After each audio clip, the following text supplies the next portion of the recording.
భద్రాచలం శాంతినగర్లో కొలువై ఉన్న శ్రీ లలితా పరమేశ్వరి అమ్మవారి ఆలయంలో దసరా నవరాత్రి ఉత్సవాల్లో భాగంగా రెండో రోజు ఈరోజు అమ్మవారు మహాలక్ష్మి అవతారం దర్శనమిస్తున్నారు.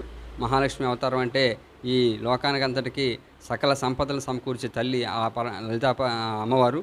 ఆ మహాలక్ష్మి ఎక్కడే కొలువు ఉంటుందో అక్కడ సిరి సంపదలకు లోటు ఉండదు అని ప్రజల నమ్మకం. కాబట్టి ఎవరైనా భక్తులందరూ కూడా 50 మంది భక్తులందరూ కూడా ఈ మహాలక్ష్మి అవతారంలో లలితా పరమేశ్వరి అమ్మవారిని దర్శించుకొని వారి కోరికలు నెరవేర్చుకొని సిరి సంపదలన్నీ సమకూర్చుకోవాలని, ఆ లలితా పరమేశ్వరి అనుగ్రహం వాళ్ళకి ఎప్పుడు ఉండాలని, మహాలక్ష్మీదేవి అనుగ్రహం కూడా ఎల్లప్పుడూ కూడా వాళ్ళకి కలగాలని ఈరోజు ప్రజలందరికీ కనిపించేలా ఈ లలితా పరమేశ్వరి ఆలయ కమిటీ ఈరోజు మహాలక్ష్మి అవతారంలో అమ్మవారిని దర్శించేటట్టు చేశారు. కాబట్టి భక్తులందరూ కూడా ఈ శాంతినగర్లో కొలువైన లలితా పరమేశ్వరిని మహాలక్ష్మీదేవిని దర్శించి వారి కోరికలు నెరవేర్చుకోవాల్సిందిగా మరీ మరీ కోరుతుంటాం. ఇది ఆలయ కమిటీ, లలితా పరమేశ్వరి ఆలయం, భద్రాచలం.